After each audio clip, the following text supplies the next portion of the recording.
এই হাদিসটা খুব ভালো করে মনে রাখতে হবে যে এই পৃথিবীতে কেউই আল্লাহ পাকের পরে সিজদা পাওয়ার যোগ্য না।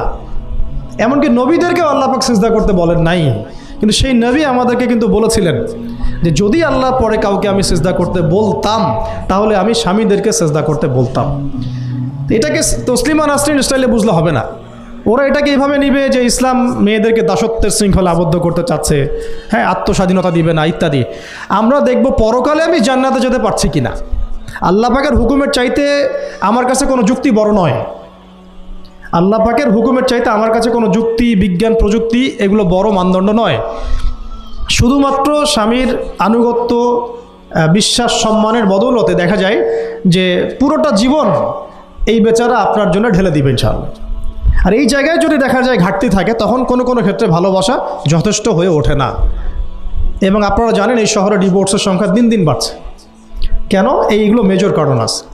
হ্যাঁ, আমি বলছি না যে সব ছেলেই একেবারে পারফেক্ট, কখনোই না। ছেলেরাও যেমন সাহাবী না, মেয়েরাও সেরকম মহিলা সাহাবী না। কিন্তু সবর, আনুগত্য, নরম কোমলতার কোনো বিকল্প নাই। উভয় পক্ষের জন্যই নসিহতগুলো আর কি, স্বামীর জন্য এবং স্ত্রীর জন্য। আরেকটা বিষয় হচ্ছে যে স্বামীর পরিবার নিয়ে খোঁটা না দেওয়া, স্বামীর যে বাবা মা ভাই বোন এই ব্যাপারগুলো নিয়ে খোঁটা দেওয়া না দেওয়া বা খোঁচাখুচি না করা, এবং তার যে অবদান আপনার প্রতি এটাকে অস্বীকার না করা, কুফরি না করা। একটা হাদিসের মধ্যে নবী সাল্লাল্লাহু আলাইহি ওয়াসাল্লাম কিন্তু বলেছেন যে বেশিরভাগ নারীর জাহান্নামে যাওয়ার কারণ কি? সাহাবীরা জিজ্ঞাসা করেছিলেন, তিনি বলেছেন তারা কুফরি করে। কি কুফরি করে? তারা কি আল্লাহর সাথে কুফরি করে? নবীজি বলেছেন না, বরং তারা সারা জীবন স্বামীর যে দিয়ে যাওয়া যে স্যাক্রিফাইস বা অধিকার, এটাকে হঠাৎ করে অস্বীকার করে বসে, হঠাৎ কোনো একদিন অস্বীকার করে বসে। এটার কারণে দেখা যায় আল্লাহ পাক নারাজ হয়ে যান। আল্লাহ রাব্বুল আলামিন তো একজন ব্যভিচারী নারীকেও জান্নাত দিয়েছেন মাত্র কুকুরকে পানি পান করানোর কারণে। আবার একজন নারীকে বিড়াল বেঁধে রেখে কষ্ট দেওয়ার কারণে জাহান্নামে দিয়েছেন। তো জবান এমনই একটা কঠিন জিনিস যেটাকে নিয়ন্ত্রণে না রাখলে আমাদের জন্য ক্ষতি হবে। আল্লাহ পাক আমাকে আপনাদের সবাইকে জবান হেফাজতে রাখার তৌফিক দান করে নেন। আর কিছু বিষয় হচ্ছে, কিছু শাসন সমাজে থাকে, মানে পরিবারের মধ্যে থাকে। এই শাসনগুলো কখনোই মেয়েদেরকে বিপথে নিয়ে যাওয়ার জন্য নয়, বরং যে আপনাকে মহব্বত করবে সেই আপনাকে শাসন করবে। যে আপনাকে মহব্বত করে সেই কিন্তু আপনাকে শাসন করবে। যার আপনার ব্যাপারে কোনো কেয়ার নাই সে কিন্তু আপনাকে শাসন করতে আসবে না। আপনি কোথায় যান তার তো কোনো যায় আসবে না। আর যে আপনাকে চাইবে, জোর করে টেনে নিয়ে আসতে চাইবে জান্নাতের পথে, সে কিন্তু আপনার উপর মাঝে মাঝে শাসন করতে পারে। ওই অধিকারটুকু দিতে হবে। আর আমাদের মেয়েদেরকে ওই মেজাজেও তৈরি করতে হবে। তো পারিবারিক বিষয়গুলোর ক্ষেত্রে আসছিলাম, এটা একটু পরে আবার আসতেছি ইনশাআল্লাহ, যে ইলমের সাথে আমলটা খুব জরুরি। এবং আমলের ক্ষেত্রে শুধু নামাজ, রোজা, হজ, যাকাত এটাকে আমি মিন করছি না। মিন করছি যে আমার বাবার সাথে সম্পর্ক, মায়ের সাথে সম্পর্ক, আত্মীয়দের হক আদায় করছি কিনা, প্রতিবেশীর সাথে রিলেশন ঠিক আছে কিনা, এবং স্পেশালি পরিবারের স্বামীর সাথে আমার এই বিষয়গুলো ঠিক আছে কিনা। তো এইগুলো যদি ঠিক থাকে অল্প আমল যথেষ্ট হয়ে যাবে ইনশাআল্লাহ। প্রধান দেশের শিক্ষা সিস্টেম, আমরা অনেক কথা বলছি, উপদেষ্টা, এই প্যানেল, সেই প্যানেল, কমিশন। শিক্ষা কমিশন নিয়ে কোনো আলোচনা হচ্ছে না। শিক্ষা কমিশনটা গঠন করা হচ্ছে না। সেই প্রাচীন কমিশন আবার ইম্পোজ করার চেষ্টা করা হচ্ছে। অথচ শিক্ষা হচ্ছে জাতির মেরুদণ্ড। আমার মেরুদণ্ডই ঠিক নাই, আমি ব্যাংকিং সিস্টেম কীভাবে চেঞ্জ করব? এবার আসেন, এই 50,000 প্রতিষ্ঠানের স্টুডেন্টদের কথা বাদ দেন, তাদেরকে যারা পড়ায় সেই সমস্ত শিক্ষকদেরকে একটা জায়গায় বসান। এই সমস্ত শিক্ষকদের কোরআন তেলাওয়াত চেক করেন। এদের 90%, তাদের 90% কোরআন বিশুদ্ধ করে তেলাওয়াত করতে পারে না। তারা আপনার বাচ্চার শিক্ষার দায়িত্ব নিয়েছে। আমার বাচ্চাকে এমন একজন টিচার পড়ায় যে আল্লাহর কিতাব পড়তে পারে না, যে মুসলিম। আমি অমুসলিমদের কথা বলছি না, এখানে কোনো অমুসলিমদের কিনা আলোচনা হচ্ছে না। সরায় দেন। এবার আসেন হাই স্কুল, সংখ্যা কত দেখবেন? লাখ লাখ। হাই স্কুলের সব স্টুডেন্টদেরকে বসান, একজন একজন করে চেক করেন, দেখবেন এদের মধ্যেও মিনিমাম 80% কোরআন তেলাওয়াত করতে পারে না। তার হাই স্কুলে পড়াশোনা করেছে 8 থেকে 10 বছর। 8 থেকে 10 বছর, প্রায় লক্ষ লক্ষ টাকা খরচ করা হয়েছে, সময় দিয়েছে, তারা পরিশ্রম করেছে। পরীক্ষার পর পরীক্ষা, এক সেমিস্টার আরেক সেমিস্টার, এক টার্ম আরেক টার্ম, কোচিং, প্রাইভেট, অ্যাসাইনমেন্ট, এইটা সেইটা, কোরআন তেলাওয়াত করতে পারে না। আর আমরা আইএমএ জাহিলিয়াতকে চেঞ্জ করতে চাচ্ছি। অথচ আমি দেখালাম চেঞ্জটা হয়েছে ইকরা বিসমি রব্বিকাল্লাযী খলাক দিয়ে। জার্নি এখান থেকে শুরু হয়েছিল। এমন কোনো সাহাবী আপনি খুঁজে পাবেন না যিনি কোরআন তেলাওয়াত করতে পারেন না। এমন কোনো সাহাবী আপনি পাবেন না যিনি কোরআনের অর্থ বুঝেন না। এমন কোনো সাহাবী পাবেন না যিনি কোরআনের আদেশ নিষেধ মানেন না, দাওয়াতের কাজ করেন না। এবার এই হাই স্কুলের সব বাচ্চাদেরকে সরায় দেন, সরায় দিয়ে সব টিচারদেরকে বসান। হাই স্কুলের যারা টিচার তাদের মধ্যে ম্যাক্সিমামই 70% তো হবেই আমার ধারণা যারা কোরআন তেলাওয়াত করতে পারেন না। ইভেন সূরাতুল ফাতিহা আপনাদের শুদ্ধ না, সূরা ফাতিহা শুদ্ধ না। আপনারা লক্ষ লক্ষ স্টুডেন্টের ভবিষ্যৎ বিনির্মাণের দায়িত্ব নিয়ে বসে আছেন, কোরআন তেলাওয়াত করতে পারেন না। আপনি কোরআনকে গুরুত্ব দেন না। ইলমের মূল যে সোর্স, জ্ঞানের মূল যে উৎস, তার সাথে আপনার কোনো তাল্লুক সম্পর্ক নাই, কিন্তু আপনি জাতির শিক্ষক, বেতন পাচ্ছেন, ভাতা পাচ্ছেন, কোনো কোনো ক্ষেত্রে আপনি পেনশন পাচ্ছেন, ইত্যাদি ইত্যাদি। একটু উপরে যাই, এই যে বলেছিলাম শেষে একটু চেপে ধরবো আর কি, এটা চেপে ধরার সময় খুব বেশি হয়ে যাচ্ছে নাকি? প্র্যাকটিক্যাল কিছু কথা, শেষ 5 মিনিট ইনশাল্লাহ। এরপরে আরেকটু উপরে যাই, আপনারা কোন লেভেলে আছেন? অনার্স। অনার্স লেভেলে বাংলাদেশের প্রতিষ্ঠান নিশ্চয়ই 1000-এর কম না, হ্যাঁ? রিনাউন্ড প্রতিষ্ঠান, স্ট্যাবলিশড। তাদের সমস্ত স্টুডেন্টের মধ্যে ছেলে আছে, মেয়ে আছে, সবাইকে একটা মাঠের মধ্যে বসা সবাইকে একজন একজন করে ইন্ডিভিজুয়ালি অনলি সূরা ফাতিহার তেলাওয়াত শোনা, অনলি সূরা ফাতিহা। আমি কিন্তু আল কোরআনের পুরা অনুবাদের কথাও বলি নাই, তাফসিরের কথাও বলি নাই, অর্থের কথাও বলি নাই, কিছুই বলি নাই। দেখবেন এর মধ্যে মিনিমাম 60%-এর তেলাওয়াত সহি না, করতেই পারে না, দাঁত ভেঙে যাচ্ছে। সে পড়াশোনা করছে 15 থেকে 16 বছর ধরে, আরও বেশি হতে পারে, আরও বেশি হবে। এখানে 10 বছর, এখানে 2, 18, এদিকে 20, 18 থেকে 20। আমরা মুসলিম প্রধান দেশে থাকি, এটা আমাদের শিক্ষা ব্যবস্থার অবস্থা। এবং আমরা আবার মানে চাইও যে আল্লাহর জমিনে দিন কায়েম হোক। আমরাই আবার চাই যে আল্লাহর জমিনে দিনটা কায়েম হোক। আর যে বাকিরা পারে তারা কোথায় শিখেছে? হয় কোনো মাদ্রাসায়, হয় কোনো মক্তবে, অথবা ইন্ডিভিজুয়ালি কোনো ওস্তাদের কাছে। নট একাডেমিক্যালি, নট ইনস্টিটিউশনালি, যেখানে সে পড়ে সেখানে সে শিখে নাই। তার সাবজেক্ট এটা নাই, তার সাবজেক্টে 12টা সাবজেক্ট আছে তার। যে একটা সাবজেক্ট নিয়ে অনার্স পড়ে, আপনারও তো 6টা সাবজেক্ট আছে ফ্যাকাল্টিতে, আছে না? ওই সাবজেক্টের মধ্যে কোরআন নাই,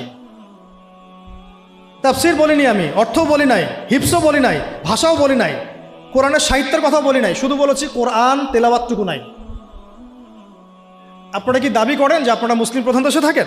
এটা একটা চরম সেকুলার স্টেট, এটা ইসলামিক স্টেট নয়, এটা একটা চরম রকমের সেকুলার স্টেট, যেখানে নামাজ, রোজা, হজ, জাকাত, তসবিহ, তাহলিলের মধ্যে ইসলামকে সম্বন্ধ করা হয়েছে। শিক্ষা, অর্থনীতি, রাজনীতি, সংস্কৃতি, এগুলো থেকে ইসলামকে মাইনাস করে দেওয়া হয়েছে। এটাই জাতির সবচেয়ে বড় দুঃখ, সবচেয়ে বড় দুর্দশা। আল্লাহ পাক আমাদেরকে বোঝাতো। এবার এই সমস্ত অনার্স পড়ুয়া ভাইদের, বোনদের, টিচারদেরকে আমরা বসাতে চাই একটা জায়গায়। এটা কল্পনা করছি আর কি, আমি অঙ্ক করি মনে মনে। বসান, একজন একজন করে আপনি চেক করেন। তারা বাংলায় পারদর্শী থাকবে, সাধারণ জ্ঞান তারা জানবে, সাম্প্রতিক বিশ্ব তাদের মুখস্থ থাকবে, তারা কেউ কেউ বিসিএস ক্যাডার হবেন, আরও বড় হতে পারেন, ইংরেজি একদম ফ্লুয়েন্টলি বলে দিবেন, আমি যে লেকচার দিলাম সেটা ইংরেজিতে অনুবাদও করতে পারবেন, এবং রাষ্ট্রীয় বড় বড় দায়িত্বে তারা থাকবেন, বেতন পাবেন, ভাতা পাবেন, বাড়ি গাড়ি পাবেন। বাট আপনারা অন্তত 50% তাদের কোরআন তেলাওয়াত করতে পারেন না।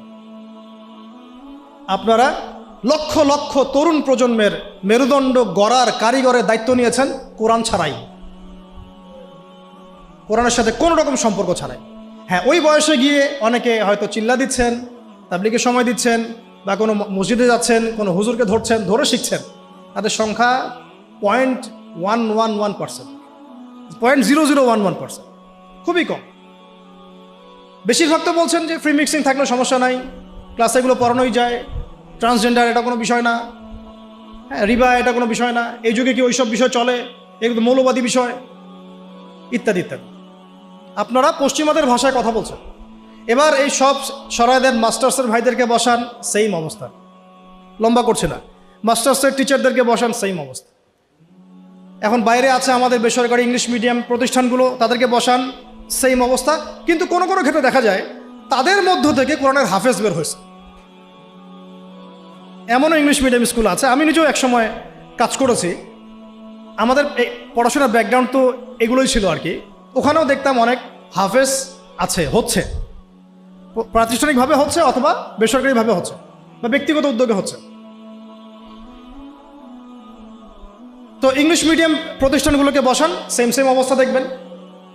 অন্যান্য সরকারি কারিকুলামের বাইরে যারা বেসরকারি স্কুল করেছেন তাদেরকে বসান, দেখবেন সেম অবস্থা। বেসরকারি স্কুল, বেসরকারি কলেজ, বেসরকারি ইউনিভার্সিটি, সেম অবস্থা। তাদের বড় বড় গর্জিয়াস প্রতিষ্ঠান আছে, বিশাল বিশাল ক্যাম্পাস, বিশাল বিশাল জমি। কোরআন নাই, ইল্লাল কোরআন, কুল্লু শাই মওজুদ, সবকিছু মওজুদ আছে ইল্লাল কোরআন, কোরআন ছাড়া। যেটা আছে এটা এতই কম, এটা আই ওয়াশ শোডাউন করা ছাড়া কিচ্ছু না। এটা আই ওয়াশ করা যে আমি কিছুটা কোরআন পড়াই। আমাদের ওস্তাদ একটা কথা বলেন, আমাদের ওস্তাদের কথা বলছি, ওস্তাদ হচ্ছেন আমাদের বাইতুল মোকাররমের বর্তমান খতিব। তিনি একটা কথা বলেন যে মানুষ, এটা আমাকে বলেছেন পার্সোনালি, অন্যদেরকে বলেছেন কিনা আমি জানি না, যে মানুষ যে বিষয়টাকে গুরুত্ব দেয় তার জন্যে মানুষ সময় ঠিকই বের করে নেয়। মানুষ যে বিষয়টাকে গুরুত্ব দেয় তার জন্য মানুষ সময় ঠিকই বের করে নেয়। ফোন চালাতে তো আমাকে বলা হচ্ছে না, আমি টাইম বের করে নিচ্ছি। বড় বড় ক্ষেত্রে গার্লফ্রেন্ডকে সময় দিতে আমাকে বলা হচ্ছে না, আমি টাইম বের করে নিচ্ছি। আমি ইউটিউবিং করতে টাইম বের করে নিচ্ছি। আমি ব্যবসার জন্য টাইম বের করছি, রাজনীতি করার জন্য টাইম বের করছি। কোরআন শেখার জন্য আমার টাইম হচ্ছে না। তার মানে আমি কোরআনকে, সিরাতকে, হাদিসকে, ইসলামের প্র্যাকটিক্যাল বিষয়গুলোকে আমি এতটা মূল্যায়ন করছি না। As simple as that. শেষ কথা, এবার এই পুরো শিক্ষা সিস্টেমটা যারা পরিচালনা করেন তাদের সবাইকে একটা জায়গায় বসাই, অঙ্ক করি মনে মনে আর কি।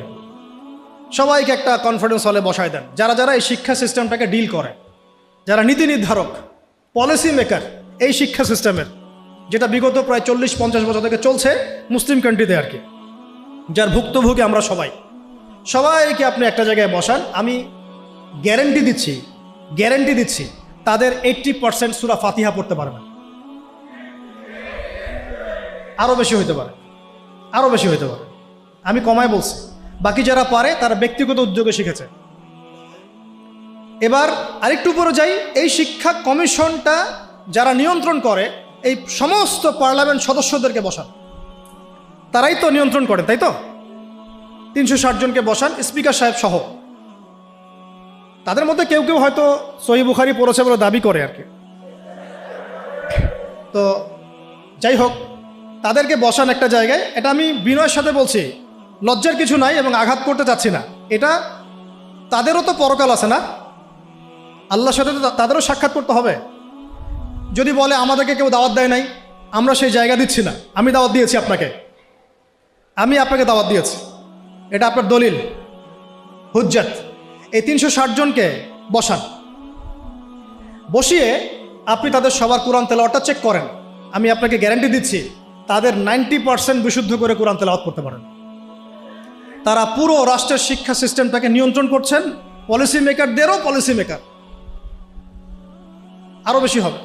এই যদি হয় একটা মুসলিম কান্ট্রির অবস্থা, তাহলে আমাদের এই যে লক্ষ লক্ষ না কোটি কোটি ছেলে, কোটি কোটি মেয়ে, হাজার হাজার স্কুল, লক্ষ লক্ষ কলেজ, এই আপনার প্রাইমারি স্কুল, হাই স্কুল, বেসরকারি স্কুল, ইউনিভার্সিটিস, এখানে তো মিনিমাম কোটি কোটি মানুষ পড়াশোনা করছে।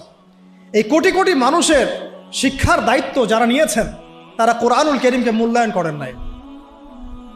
এই কোরআন বিবর্জিত, সুন্নত বিবর্জিত, সিরাত বিবর্জিত, ইসলামের নীতি নৈতিকতা বিবর্জিত একটা শিক্ষা ব্যবস্থা কিভাবে একটা জাতিকে ইসলামী রাষ্ট্রের দিকে নিয়ে যেতে পারে, এটা আপনাদের কাছে আমার প্রশ্ন। এই প্রশ্ন রেখে আমি আমার বক্তব্য শেষ করছি।